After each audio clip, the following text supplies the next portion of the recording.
এখন যেটা in general অন্যরাও যেটা বলছে যে যারা তাদেরকেও লালবদরের মধ্যে অন্তর্ভুক্ত করা হচ্ছে, যারা কোনো না কোনো সময় আওয়ামী লীগের সমালোচনা করেছে কিংবা শেখ হাসিনার সমালোচনা করেছে। আমি এটা মনে করি না, আমি এটা আপনি মনে করেন না, কিন্তু আচ্ছা, ইন জেনারেল আপনি লালবদর যাদেরকেই মনে করেন না কেন, তাদেরকে কি মনে করেন যে তাদেরকে কোন রকম শাস্তির আওতায় আনা উচিত কিংবা তাদের বিচার করবেন এক সময়? বাংলাদেশ আওয়ামী লীগের বিরুদ্ধে যারা 5ই অগাস্টের আগে ছিল, 5ই অগাস্টের আগে কথা বলেছে, তাদেরকে কেন শাস্তির আওতায় আনা হবে? কি কারণে? তাদের মতামতের জন্য? আপনি বাংলাদেশ আওয়ামী লীগের বিরুদ্ধে বলেছেন, সমালোচনা করেছেন, এটা তো কোনো শাস্তিযোগ্য অপরাধ হতে পারে না। অপরাধ হচ্ছে সেইটা যেই মানুষটা বাড়িঘর ভাঙচুর করেছে, যেই মানুষটা পুলিশকে হত্যা করেছে, মানুষকে হত্যা করেছে, বাংলাদেশের বিদ্যমান ফৌজদারি যে অপরাধ, সেই অপরাধ করেছে, তাদেরকে শাস্তির আওতায় আনা উচিত, এইটা আমি মনে করি। কিন্তু যেই মানুষটা বলেছে যে আমি শেখ হাসিনাকে দেখতে চাই না, আমি তাকে আর এক মুহূর্ত দেখতে চাই না, এক দফা তিনি কবে যাবে, এটাকে তো আমি কোনো ধরনের অপরাধ মনে করি না। হ্যাঁ, আমি অনুসারী হিসেবে তাকে অপছন্দ করতে পারি, আমার দল সমর্থন করেনি, তার কারণে আমি প্রেশার ফিল করছি, আমার খারাপ লাগবে, কিন্তু তাই বলে তো তাকে আমি শাস্তি দিতে পারি না। আমার কাছে যদি কোনো মানুষ আমার মুখের কাছে এসে সারাক্ষণ আওয়ামী লীগের সমালোচনা করে, আমার রাগ উঠতে পারে, আমার খারাপ লাগতে পারে, কিন্তু তাকে আমি মারতে পারি না, ধরতে পারি না। আমার যদি মগজ ওই পরিমাণ ক্যাপাসিটি থাকে, তাকে আমি পাল্টা যুক্তি দিব, তো তাকে আমি গায়ে স্পর্শ করতে পারি না, তাকে আমি আহত করতে পারি না, তাকে আমি একটা গালিও দিতে পারি না। মানে এটা আমি মনে করি এটা অনুচিত। এবং এত স্টুডেন্টরা রাস্তায় নেমেছে, এত ছেলে মেয়েরা আমাদের বিরুদ্ধচারণ করেছে, আমরা এদেরকে ধরে ধরে ফাঁসি দিয়ে দেবো? মানে এটা কি মানে বাংলাদেশ আওয়ামী লীগ কি মানে আমি জানি না বাংলাদেশ আওয়ামী লীগ কি মনে করে মানুষ কেন এটা করতে যাবে? এই স্টুডেন্টদের অনেককে ভুল বোঝানো হয়েছে, মিথ্যা কথা বলা হয়েছে। যেমন আপনি দেখেন যে 16ই জুলাই বলা হয়েছে কি এই ঢাকা ইউনিভার্সিটিতে গণহত্যা হচ্ছে, সমানে আপনার স্ট্যাটাস দেওয়া হচ্ছে। আজকে এই দিনে এসে আপনি দেখেছেন যে ঢাকা ইউনিভার্সিটির একটি ছাত্রী, একটা পোকামাকড় পর্যন্ত মারা যায়নি ঢাকা ইউনিভার্সিটির, আপনি দেখাতে পারবেন না যে কেউ মারা গেছে। ফলে স্বাভাবিকভাবে এটি একটি গণতান্ত্রিক রাষ্ট্র, বাংলাদেশ আওয়ামী লীগ তার যে লেগেসি বহন করে, বাংলাদেশ আওয়ামী লীগের যারা ফোর ফাদার্সরা রয়েছে, বাংলাদেশের স্বাধীনতার যারা পিতারা রয়েছেন, বাংলাদেশের যিনি স্থপতি এবং তার সাথে যারা হাতে হাত মিলিয়ে বাংলাদেশকে গড়েছেন, তারা বাংলাদেশে এমন একটি বাংলাদেশ গড়ার চেষ্টা করেছেন যেখানে মানুষ তার কথা বলতে পারবে, লিখতে পারবে। প্রত্যেকটা জিনিসই ইতিহাসে আমরা দেখেছি যে বাংলাদেশ আওয়ামী লীগের আমলে সেটা নানানভাবে প্রমোট করা হয়েছে, বলা হয়েছে। সুতরাং আমি মনে করি না যে আমাদের বিরুদ্ধচারণ করার কারণে কাউকে ফাঁসি দেওয়া হবে, কাউকে মারা হবে। হ্যাঁ, আমার অনলাইনে আমার অনেককে অপছন্দ হয়, কথাবার্তা অপছন্দ হয়, খুব রাগ হয়, মনে হয় যে কি যে করবো, এরকম রাগ হতে পারে, human mind end of the day. কিন্তু আমি কখনোই মনে করি না যে আমি নিঝুম মজুমদারের রাগ হওয়া আর বাংলাদেশ আওয়ামী লীগের একটা প্রতিষ্ঠান হিসেবে রাগ হওয়া দুটো আলাদা জিনিস। কেমন? বাংলাদেশ আওয়ামী লীগ, আপনি বাংলাদেশ আওয়ামী লীগের বিরুদ্ধে সমালোচনা করলেন, তাই বলে আপনাকে মেরে ফেলতে হবে, আপনাকে জেলে ঢুকাতে হবে? এটা তো মগের মুল্লুক না, এবং বাংলাদেশ আওয়ামী লীগ কোনো মগের মুল্লুকের মাধ্যমে পরিচালিত হয় না। সো এটা হচ্ছে আমাদের অবস্থান। বেসিক প্রশ্ন, কেন একজন সচেতন নাগরিকের আওয়ামী লীগকে সমর্থন করা উচিত? আওয়ামী লীগের মানে এমন কি বিশেষত্ব আছে যেটা অন্য রাজনৈতিক দলগুলোর মধ্যে নাই? বাংলাদেশ আওয়ামী লীগকে একজন মানুষ কেন সমর্থন করবে, সেটি হচ্ছে এক কথাতে, অনেকগুলো কথা আসবে, কিন্তু এক কথাতে বলবো যে এই পুরো বাংলাদেশকে ধারণ করবার জন্য, অনুধাবন করবার জন্য, এবং এই পুরো বাংলাদেশকে একটা মানবিক বাংলাদেশ হিসেবে গড়বার জন্য যেই অফারগুলো দেওয়া হয়, যে প্যাকেজগুলো দেওয়া হয়, সেটি বাংলাদেশ আওয়ামী লীগ দেয় এবং পালন করে। বাংলাদেশ আওয়ামী লীগ একটি রাজনৈতিক প্রতিষ্ঠান, একটি রাজনৈতিক কনসেপ্ট, এবং আমি মনে করি যে একটি ম্যানেজারিয়াল কোম্পানিও বলতে পারেন। মানে আমি যদি কমার্শিয়াল অর্থেও বলি, এখানে টাকা পয়সার অর্থে কমার্শিয়াল না। অর্থাৎ আমরা কি অফার করি? আমরা মানুষের কাছে কি অফার করি? আমি আপনার দেশটাকে দেখে রাখতে পারবো, আমাকে কি আপনি ভোট দেবেন? আমি আপনার দেশটাকে এইভাবে দেখে রাখতে চাই, আমি আপনার দেশের এই দেশটাকে আমি এইভাবে ম্যানেজ করতে চাই, আমার ম্যানেজমেন্টটা এমন হবে, এইভাবে করতে চাই। সো আমরা যেটা করি, আমরা আমার সার্ভিস অফার করি দেশের মানুষের কাছে।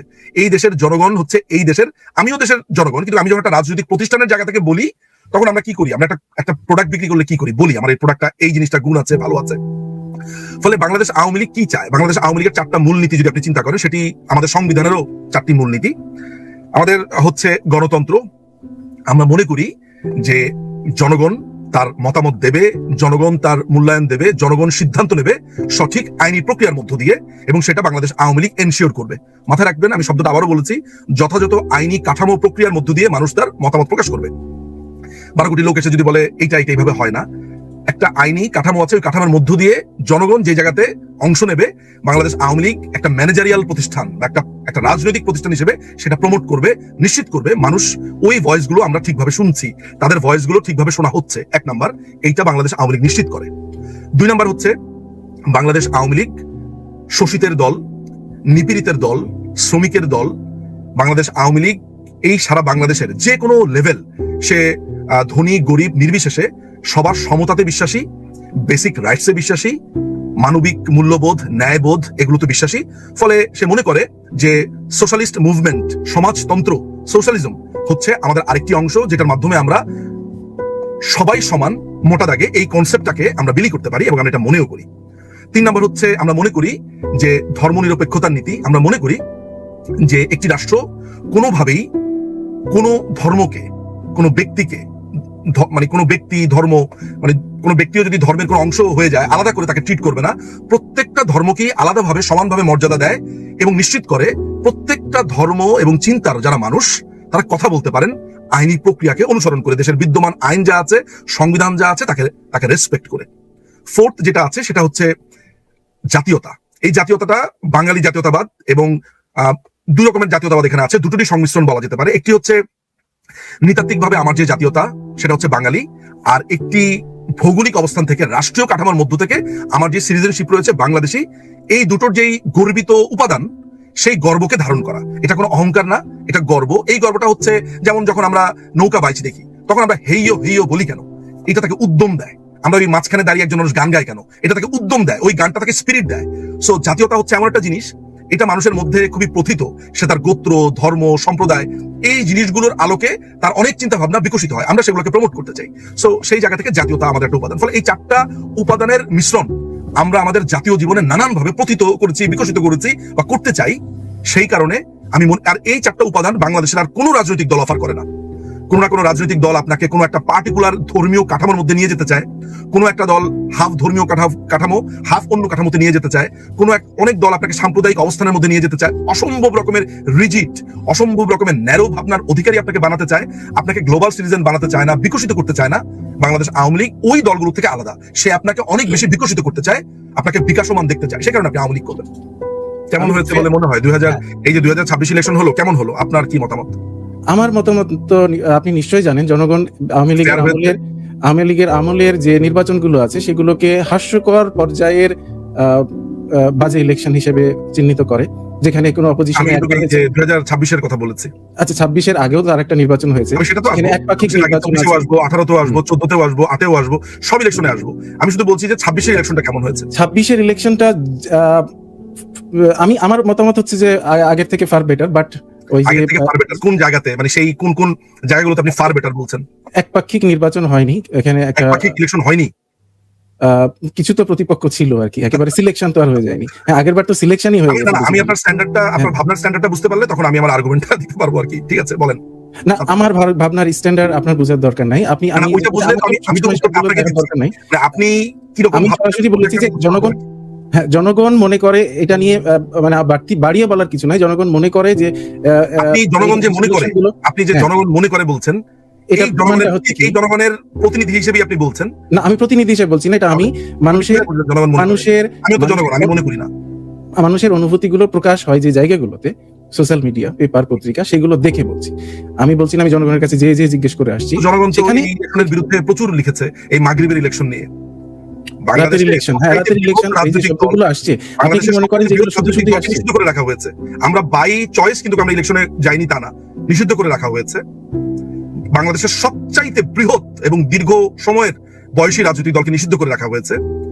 আমরা দেখেছি কিভাবে সিলের পর সিল পড়েছে আগের রাতে। আমরা দেখেছি কিভাবে ভুয়া ভোট হয়েছে, পুরো গণহারে ভুয়া ভোট হয়েছে নিজের চোখে, এবং শত শত শত শত ভিডিও আমরা দেখেছি। আপনি তারপরেও মনে করছেন আগের ইলেকশন থেকে ফার বেটার? সেটা বললাম, আমি জানি না। আমার কাছে আগের ইলেকশনটা ইলেকশনই মনে হয়নি, সেটা সিলেকশন ছিল। যেহেতু এক দল থেকেই সবাই আসছে, নিজেদের কিছু বিরোধী দল যারা দাঁড়িয়েছিল স্বতন্ত্র হয়ে, কারণ অন্য দল আসেনি, কিন্তু অন্য দলকে কিন্তু মানে মানা করা হয়নি, বাধ্য করা হয়নি আপনি আসবেন না।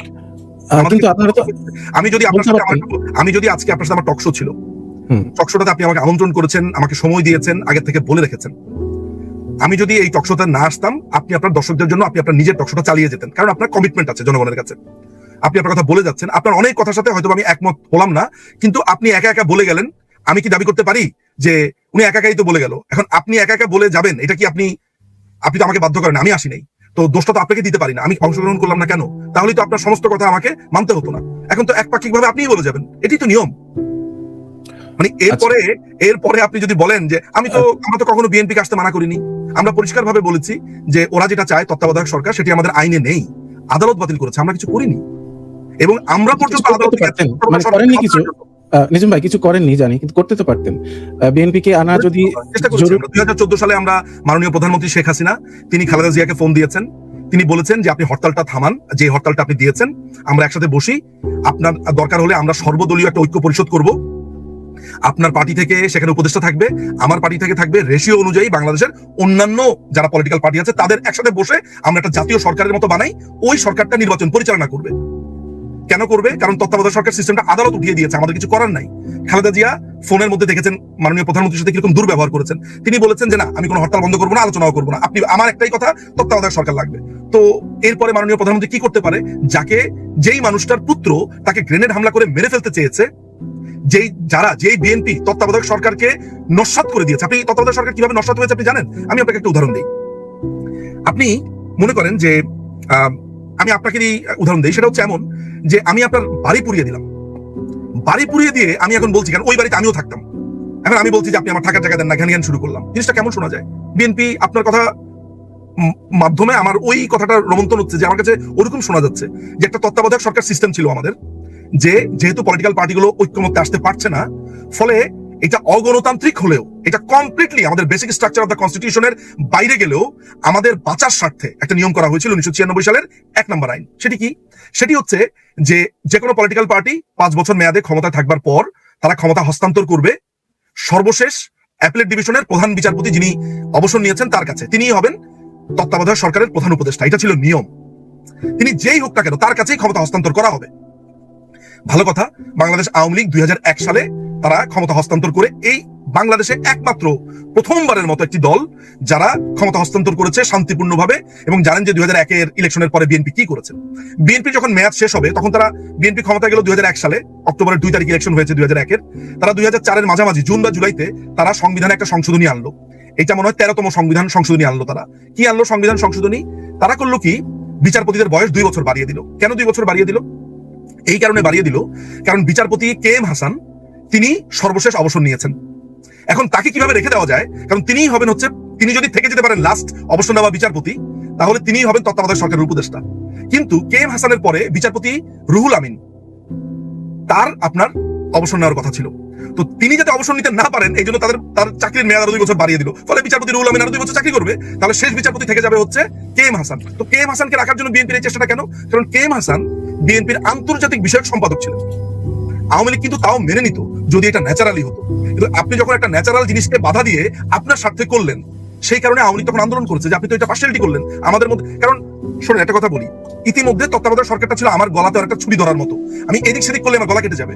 আপনি এইরকম একটা কাচের ঘরে থেকে আপনি এত বড় অন্যায় করলেন, পরবর্তী সময় আপনি সবচেয়ে বেশি কাঁদলেন তত্ত্বাবধায়ক সরকার নাই, আমরা ইলেকশনে যাব না, এটা ফেসিস্ট সরকার। তাহলে ফেসিস্টটা কে? এখন আপনি আমাকে একটা কথা বলেন তো রায়হান ভাই, যে যারা তত্ত্বাবধায়ক সরকারকে এইভাবে নষ্ট করলো আপনি কয়দিন তাদেরকে দোষ দিয়েছেন? বলেন আমাকে যে আমি দোষ দিয়েছি ওদেরকে। আমি তত্ত্বাবধায়ক সরকারের কোনো ফ্যান না যে এটা নিয়ে কোনো। তাহলে ব্যাপারটা কি দাঁড়ালো? যে আমরা তত্ত্বাবধায়ক সরকার নষ্ট করেছে কি বিএনপি? পরবর্তী সময় এমন মজার ব্যাপার হচ্ছে যে তত্ত্বাবধায়ক সরকারকে বাতিল করবার জন্য রিট পিটিশন দাখিল করা হয় 1999 সালে। সেই রিট পিটিশন 2009 বা 10 সালে কার্যতালিকাতে উঠে আদালত তখন সিদ্ধান্ত দেয়, এবং একজন মাত্র বিচারপতি রায় দেয় না, 7 জন বিচারপতির মধ্যে 4 জন বিচারপতি রায় দেয় যে এটি against the principal of basic structure of the constitution. একজন না, 4 জন বিচারপতি, এবং 3 জন বিচারপতি এই তত্ত্বাবধায়ক সরকার রাখার পক্ষে থাকে। এরপরে তত্ত্বাবধায়ক সরকার বাতিল হয়ে যায়। এটা কি বাংলাদেশ আওয়ামী লীগ ওই বিচারপতিদেরকে শিখিয়ে দিয়েছে? মানে এটা অনেকে মনে করতে পারে, কিন্তু মনে করতে কোনো লাভ নেই। আপনি বিচারপতি রায় দিয়েছে, এখন আপনি যদি মনে করেন যে আমার পক্ষে গেছে বলে আমি বলেছি, আসলে তত না। এখন আপনি আমাকে বলেন তো, এরকম একটা প্রক্রিয়া হওয়ার পরে নির্বাচন হবে নির্বাচন কমিশনের মাধ্যমে, তারপরেও মাননীয় প্রধানমন্ত্রী 2014 সালের ইলেকশনের আগে খালেদা জিয়ার সাথে দীর্ঘ ফোনালাপ করেছে, সেখানে তিনি আলোচনাতে রিফিউজ করেছেন। এখন আপনি আমাকে বলেন যে আমি আমার সমস্ত চেষ্টা করবার পর যখন কেউ ইলেকশনে আসে না, আমার কি করণীয় থাকে? আর্জেন্টিনা আর ব্রাজিলের খেলার মধ্যে ব্রাজিল যদি বলে যে আমি আর্জেন্টিনার সাথে খেলবো না, আর্জেন্টিনা যদি জিতে যায়, আপনি কি আর্জেন্টিনাকে নিয়ে হাসাহাসি করবেন? হ্যাঁ, ফ্রি পেয়ে দিচ্ছে, তো ব্রাজিল আসলো না কেন? আচ্ছা, যাই হোক, আপনি বলছেন অপশন নাই। অপশন আসলে খুঁজলে অপশন হবে। যেমন আপনি জিজ্ঞেস করেন আজকে আপনি না আসতেন, আপনি যদি আজকে অনুষ্ঠানে না আসতেন, আমি এটা পোস্টপোন করতাম, আমি হয়তো ঘোষণা দিতাম, আমরা পরে এটা পিছিয়ে দিলাম। আপনি যতক্ষণ না রাজি হবেন আমি জিনিসটা হলোই না। কিন্তু ব্যাপারটা যদি এমন হয় যে দেশের সাংবিধানিক কাঠামোতে এই টকশোটা হতেই হবে, এটা মানে আমি ওইভাবে বলছি আর কি। টকশোটা একটা উদাহরণ হিসেবে, মেটাফোর হিসেবে এসছে, কিন্তু নির্বাচনটা তো এমন না যে ঠিক আছে এই বছর আর ইলেকশন করলাম না। ব্যাপারটা তো এমন না। ইলেকশন তো আপনাকে করতে হবে, আজও কালো 5 দিনের জন্য আপনাকে ইলেকশন করতে হবে, অর্থাৎ সাংবিধানিক চেঞ্জটা আসতে হবে, তাহলে 5 বছরের বেশি একটা সরকার থাকতে পারে না। ওই সাংবিধানিক কাঠামোর জন্য ইলেকশন করতে হয়েছে। তো ইলেকশন করেছে, এখন যদি প্রতিপক্ষ না আসে আমরা কি করবো বলেন, আমরা কি করবো? ঠিক আছে, বুঝলাম। আপনি ধরে নিচ্ছেন প্রতিপক্ষ আসেনি বলেই আপনারা নির্বাচন করেছেন একা একা। আমি কি করব আসলে এটা জানি না, এটা যেহেতু চলে গেছে। আমি আবারও বলছি যে সর্বোচ্চ চেষ্টা করেছি রাহান ভাই। আপনি যদি ধরে নেন যে আমাকে করতেই হবে, বিএনপি সহ একটা অংশগ্রহণমূলক নির্বাচন করতেই হবে, এটাই আমার বাধ্যবাধকতা, তাহলে আপনি অপশন খুঁজে বের করবেন। দরকার হলে নতুন অপশন খুঁজে বের করেছি তো, নথি স্বীকার করবেন সরাসরি। অপশন খুঁজে বের করেছি, আমরা অপশন খুঁজে বের করেছি। শুনেন, আমরা তাদেরকে বলেছি যে চলেন আমরা আলোচনা করি। এটাও বলেছি যে আপনার 6 জন উপদেষ্টা থাকলো, আমার 6 জন থাকলো, রেশিও অনুযায়ী বাকি দলের 2 জন 3 জন এইভাবে করে থাকলো, মানে যার যেই ভোট আছে লাস্ট ভোট, সেই ভোট অনুযায়ী রেশিওর কথা বলা হয়েছে। এবং বলা হয়েছে আপনি কোনটা চান বলেন, স্বরাষ্ট্র মন্ত্রণালয় আপনাদের চান, ঠিক আছে করেন, যদি এটা আপনাদেরকে আরো বেশি সাহস দেয়। মাননীয় প্রধানমন্ত্রীর ফোন আলাপটা তো শুনতে পারেন আপনি। তো উনি তো চেষ্টা করেছেন, অপশন দিয়েছেন, তারপরে তো ওনারা শোনেন নাই, আমরা কি করবো? কিন্তু আবারও বলছি যে আপনি নথি স্বীকার করে, তত্ত্বাবধায়ক সরকার কিন্তু একসময় বাংলাদেশে ছিল না, প্রয়োজনের খাতিরেই তাকে আনা হয়েছিল, প্রয়োজনের খাতিরে ব্যান করেছে, আবারও প্রয়োজনের খাতিরে এনে আবারও ব্যান করা যেত। তো যাই হোক, ঠিক আছে। আমি বুঝি না আপনার কথা। সেটা হচ্ছে যে না, আমি এটা আমার কাছে একটু অদ্ভুত মনে হলো। সেটা হচ্ছে যে তত্ত্বাবধায়ক সরকার সিস্টেমটা বাতিল করেছে আদালত। আপনি তাহলে বলছেন একদিকে আপনি আইনের শাসন চাচ্ছেন, আর অন্যদিকে চাচ্ছেন যে আমি কোর্টের কথা শুনবো না, সেটা না, কোর্টকে উপেক্ষা করে তো আর এটা চালু হয়নি। চালু হয়েছে যখন একবার বাংলাদেশে, হ্যাঁ, তখনও তো দেশে কোর্ট ছিল। চালু যখন হয়েছে তখন সেটা দলীয় ঐক্যমত্যে আমাদের একটা সিচুয়েশন এমন অবস্থা দাঁড়িয়েছে যে আমরা আর কোথাও যেতে পারছিলাম না। আমরা রাজনৈতিক যে পুরো ব্যবস্থাতে লক আপ হয়ে গিয়ে আমরা সেখানে গেছি। যাওয়ার পরে এই সিস্টেমটাকে নষ্ট করেছে বিএনপি এটাকে ছাড়খাড় করেছে। দেশে 111 আসলো, 111 আসার পরে 2 বছর ধরে আর্মি শাসন থাকলো। আমাদের এত শিক্ষা হয়েছে, এত অন্যায় করেছে বিএনপি, এরপরে একটাবারের জন্য আপনি বললেন না যে বিএনপির দায়িত্ব ছিল, সংসদ দায়িত্ব আমাদের ছিল।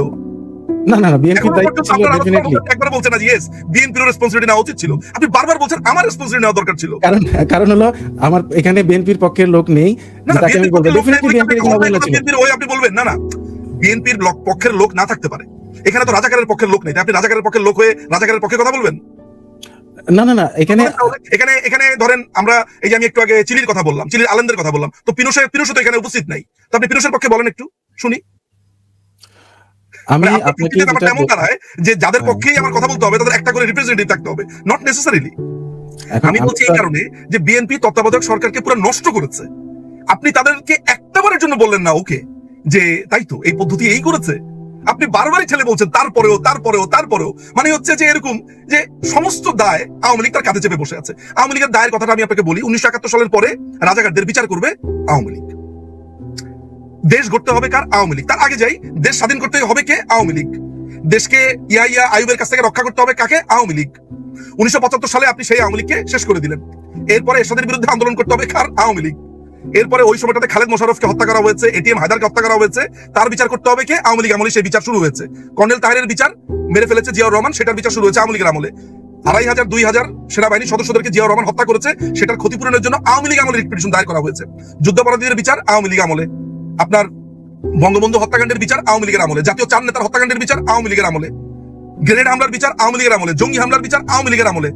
সমস্ত কিছুর দায় আপনি আওয়ামী লীগের কাঁধে চাপা দিবেন, আবার বলবেন যে আমরা কেন গণতন্ত্র প্রতিষ্ঠা করি না। তো সবই তো করলাম আমরা, এই দেশকে আনলাম আমরা, এই দেশকে সাজালাম আমরা, সব দায় আমাদের রে ভাই। আমাদের সাথে যারা রাজনীতি করেছে আমাদের প্রতিপক্ষ, তাদের কোনো দায় নাই। এই যে গণতন্ত্রের নামে আপনার এই কর্নেল ফারুক এবং রশিদকে পার্লামেন্টে নিয়েছে খালেদা জিয়া, ফ্রিডম পার্টির থেকে তারা নির্বাচিত হয়েছিল 15 ফেব্রুয়ারি ইলেকশনে। একটা কথাও কি বলেছেন এটা গণতন্ত্র? এরশাদ পতনের পরে আমরা কি বঙ্গবন্ধুর খুনিদেরকে পার্লামেন্টে দেখতে চেয়েছি? আমরা কি চেয়েছি যে আব্দুর রহমান বিশ্বাসের মতো একটা রাজাকার প্রেসিডেন্ট হবে? জিয়াউর রহমান শাহজিয়ার মতো একটা পার রাজাকারকে প্রধানমন্ত্রী বানিয়েছে, গোলাম আজমকে দেশে ঢুকতে দিয়েছে। এগুলোর প্রত্যেকটার বিরুদ্ধে আমরা ছিলাম।